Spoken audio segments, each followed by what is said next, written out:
In the field of physics, there was a very famous theory known as atomism, which was propounded by the Greeks, particularly Democrats, 23 centuries before. And according to this theory, the theory of atomism, atom is the smallest part of matter which cannot be divided. And in Arabic, the word for atom is zarra. And even zarra means a small part, a very minute part. And the Quran speaks about zarra. But now, after science is advanced, we have come to know that even though atom is the smallest part of matter, having the characteristic of the element, it too can be divided into protons, into neutrons, into electrons. So people may think the Quran speaks about zarra as the small part. Maybe the Quran is outdated. But Quran says in Surah Sabah, chapter number 34, verse number 3, and Surah Yunus, chapter number 10, verse number 61, that when they ask you that the hour will not come, tell them, it will surely come with the permission of the Lord, in whose record is the minutest detail of an atom, of zarra, and in whose record are things greater and smaller than atom. So Quran 1400 years ago says that there are things smaller and greater than atom. It says that atom is very minute, but further says that in the record of Almighty God are things smaller and greater than atom. So Quran is not outdated, it is up to date. In the field of hydrology, we learned in school about the water cycle. And this water cycle was first described by Sir Bernard Palissy in the year 1580. And we learned in school that the water evaporates from the ocean. It forms into clouds. The clouds move into the interior and they fall down as rain, and the water table is replenished. Previously, in 7th century BC, Thales of Miletus, he said it was the spray of the ocean which was picked up by the wind which fell into the interior as rain. People did not know how did the underground water come, where did it come from. They thought it was the pressure of the wind on the water which thrust the water into the interior, and it went till it was propounded by Pluto that the secret passage by which the water went, it was called as Tartarus. And this was believed till as late as 17th century, even by Descartes. And 4th century, Aristotle believed that the water which was there underground in the spring, it was due to the condensation of water in mountain caverns which fed the springs. Today we know that the underground water we have is due to the seepage of the rainwater in the cracks in the ground. It's mentioned in the Quran, in Surah Az-Zumar, chapter number 39, verse number 21, that seest thou not, it is he who sends down water from the sky and leads it in cracks in ground and causes sown field of varying colors to grow. It's mentioned in Surah Rum, chapter number 30, verse number 24. It is he who sends down water from the sky and gives life to the earth after it is dead. It's mentioned in the Quran in Surah Mu'minun, chapter number 23, verse number 18. It is we who send down water from the sky. We are able to store it or we are able to drain it. It's mentioned in the Quran in Surah Hijr, chapter 15, verse number 22. It says that we cause fecundating winds. The Arabic word used is lawaki, coming from the Arabic word laka. It means to fecundate. And today science tells us that the pollen, which is carried by the wind, they fecundate the clouds. They impregnate the clouds from which the water falls. The other reason is that the clouds join together and then you see water emerging from the sky. Quran mentioned 14 years ago that we cause fecundating winds. The Quran says in Surah Rum, chapter number 30, verse number 48, that we cause the water to evaporate from the sky, then form into clouds, the clouds move to the interior, and talks about the water cycle. Quran says in Surah Nur, chapter number 24, verse number 43, that we cause the clouds to join, then make it into a heap, and then water emerges from the top. The Quran speaks about the water cycle in great detail in several verses. Besides all these verses I spoke, It is mentioned also about the water cycle in Surah Araf, chapter number 7, verse number 57. In Surah Rod, chapter number 13, verse number 17. In Surah Furqan, chapter number 25, verse number 40 and 49. It's mentioned in Surah Fatir, chapter number 35, verse number 9. It's mentioned in Surah Yasin, chapter number 36, verse number 34. It's mentioned in Surah Ghashiyah, chapter number 45, verse number 5. It's mentioned in Surah Qaf, chapter number 50, verse number 9 and 10. It's mentioned in Surah Waqia, chapter number 56, verse number 60 to 70. It's mentioned in Surah Mulk, chapter number 67, verse number 30. It's mentioned in Surah Tariq, chapter number 86, verse number 11. I can go on and on giving only references in the Quran which speak about the water cycle. Who could have mentioned about the water cycle in so much great detail, which was discovered in 1580? Hardly 450 years back, what we came to know is mentioned in the Quran 1450 years before. Who could have mentioned this? The Quran also speaks about geology. Today, the geologists they tell us that the earth on which we live, the radius is about 3,750 miles. And the deeper layers, they are hot and they are fluid, and they cannot sustain life. The upper layers are solid, and the superficial layer is about 1 to 30 miles in thickness, and it is a very thin crust. And there are high chances that this superficial layer, it will shake. Today, science tells us it is the mountain ranges which give stability to the earth on which we live. Quran says in Surah Naba, chapter number 78, verse number 6 and 7, that we have made the earth as an expanse, wal jabala autada, and the mountains as stakes. The Arabic word used here is autad, meaning stakes, meaning tent pegs. You know, when we put a tent peg into the ground, the portion that we see above the head is very small. The major portion goes deep underground. So Quran says we have made the mountains as stakes, as tent pegs. Quran says in Surah Ghashiyah, chapter number 88, verse number 19, as well as Surah Naziyah, chapter number 79, verse number 32, that we have placed on the earth mountains standing firm. Today, most of the universities that teach about geology, they refer to a main book called as The Earth. One of its authors, his name is Dr. Frank Press, who was previously the president of the Academy of Sciences of USA and was also previously the science advisor to the ex-president of USA, Jimmy Carter. And he draws mountains in the book, The Earth, and he shows that the mountain has got roots, wedge-shaped, deep underground. And he writes there that the main function of the mountain is to prevent the earth from shaking. And this is exactly what the Quran says in Surah Anbiya, chapter number 21, verse number 31, and Surah Nahl, chapter number 16, verse number 15, that we have placed on the earth mountain standing firm, lest it would shake with you. Quran mentions clearly 1400 years ago that the function of the mountain is to prevent the earth from shaking, which Dr. Frank Press writes recently, 40 years back, 50 years back. Who could have mentioned this in the Quran? In the field of oceanology,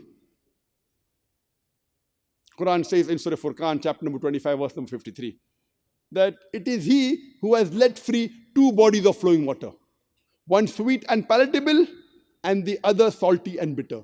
Though they meet, they do not mix. There is a barrier which is forbidden to be trespassed. The same message repeated. It's mentioned in Surah Rahman, chapter number 55, verse number 19 and 20. Marajal bahraini yaltaqiyan bainahuma barzakh la yabghiyan. It is Allah who has let free two bodies of flowing water. Though they meet, they do not mix. There is a barrier which is forbidden to be trespassed. Previously, the commentators of the Quran, they used to wonder, what does this verse mean? We know that there are two types of water, one is sweet and the other is salty. But what does the Quran mean by saying that though these two types of water meet, they do not mix, there is a barrier between them? Today, after science advance, we have come to know that whenever one type of water flows into the other type of water, it loses its constituents and gets homogenized into the water it flows. And they call this as the homogenizing area. which the Quran refers to as barzakh, the unseen barrier. And we can see this phenomena in the southernmost tip of South Africa, in the Cape Point or Cape of Good Hope, where we find the two waters meeting. We can even see the different colors of these two waters. We can even see in Egypt when River Nile flows into the Mediterranean Sea. And one of the good examples is the Gulf Stream.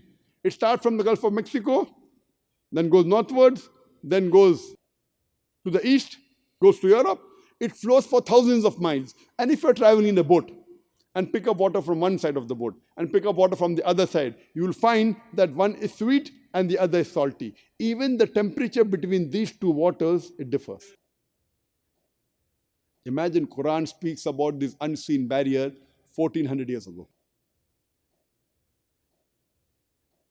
In the field of biology, the Quran says in Surah Anbiya, chapter number 21, verse number 30, وَجَعَلْنَا مِنَ الْمَاءِ كُلَّ شَيْءٍ أَفَلَا يُؤْمِنُونَ.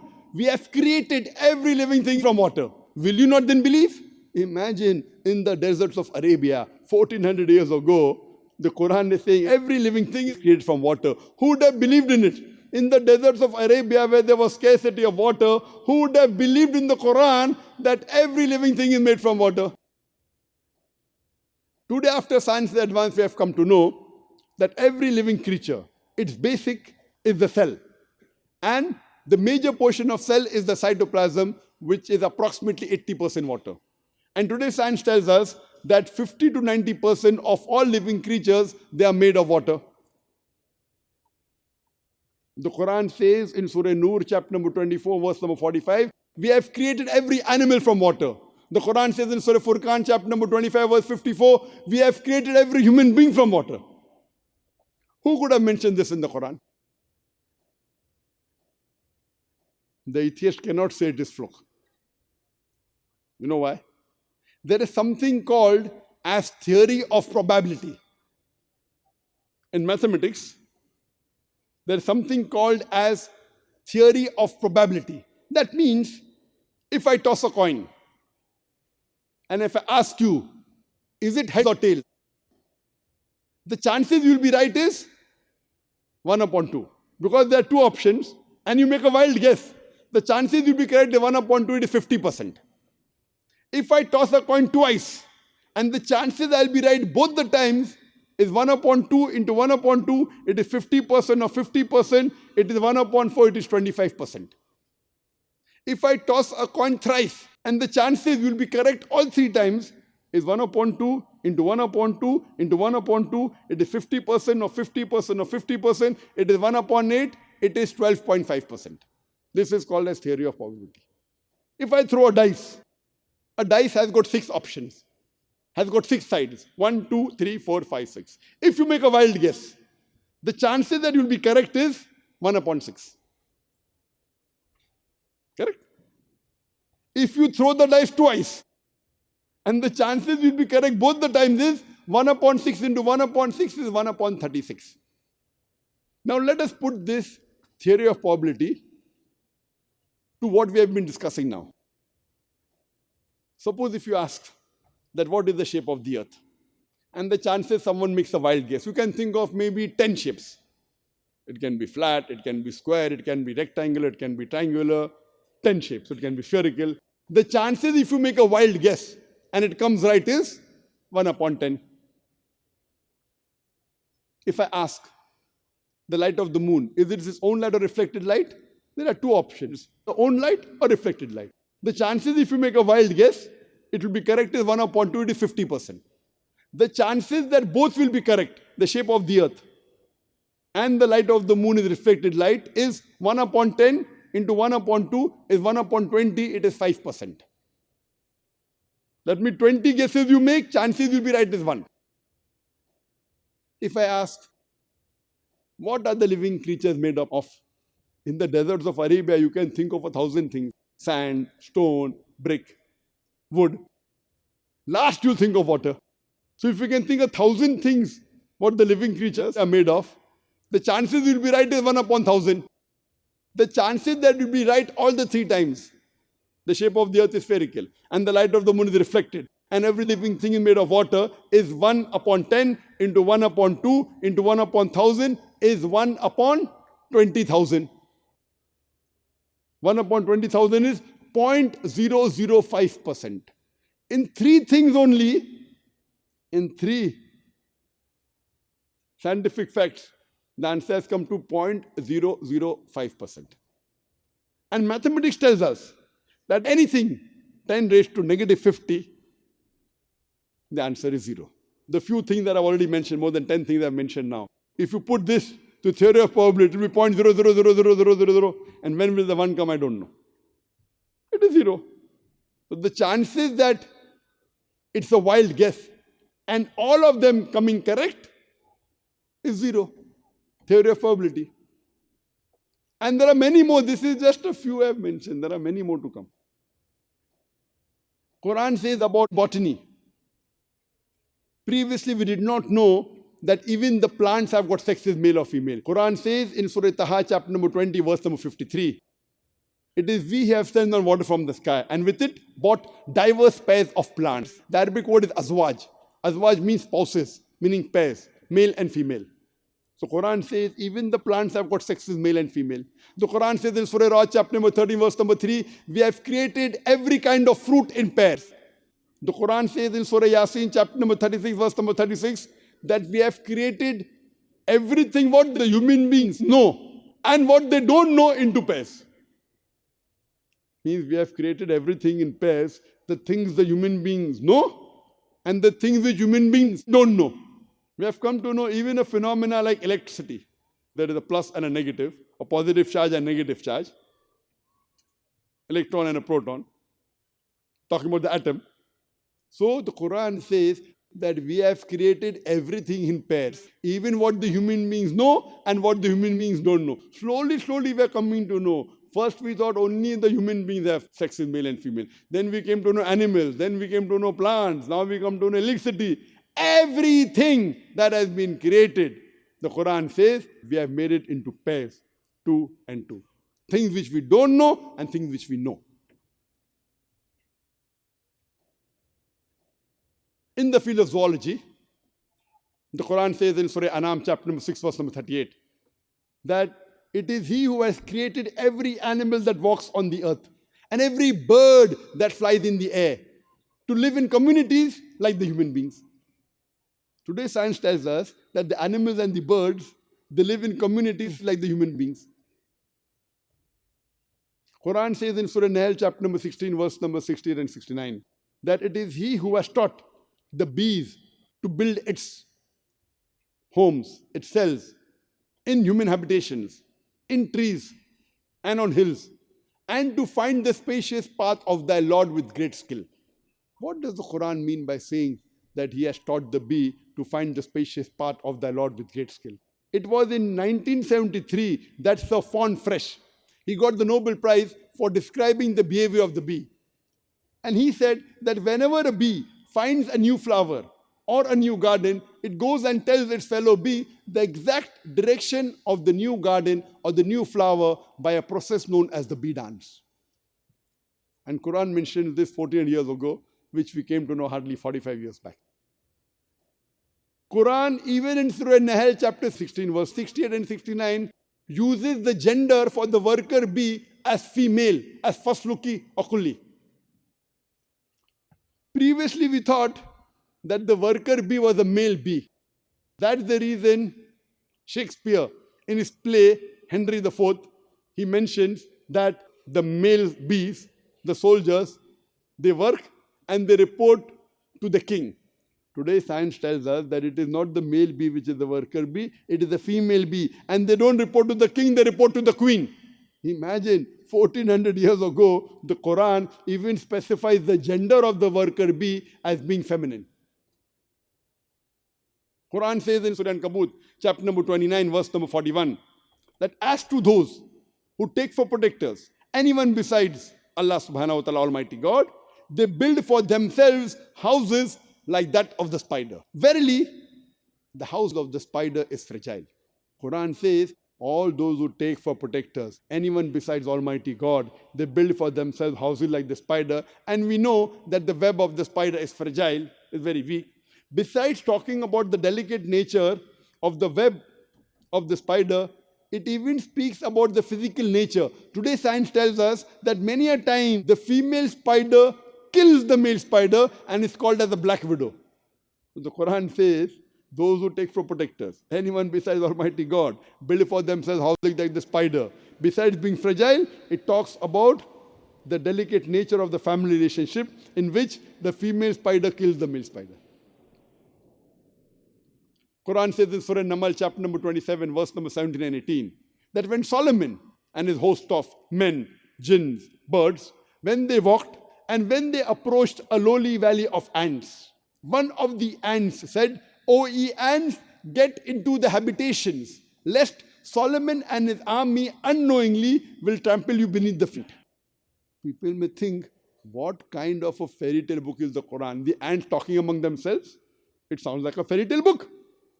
Today, after science advance, we have come to know that the animal or insect which has the closest resemblance to that of a human being, it is the ant. The ant buries the dead the same way as we human beings do. They have a sophisticated method of labor, where they have a manager, they have a supervisor, they have a foreman, they have a worker. They have a sophisticated method of communication. They very often meet to chat. They even have marketplaces where they exchange goods. You know, we have souk, marketplaces. They have marketplaces where they exchange goods. And if the ants store the grain, and if the grain begins to bud, the ants chop the bud as though they knew that budding will cause the rotting of the grain. And if the grain gets wet in the rainy season, the ant takes the grain in the sunlight to dry as though it knew that humidity will cause the rotting of the grain. When I was a kid, when I used to see these ants carrying the grain in sunlight, I used to wonder where they are going. Now I have come to know that the ants are going in the sunlight, not taking the grain to dry, as though they knew that humidity will cause the rotting of the grain.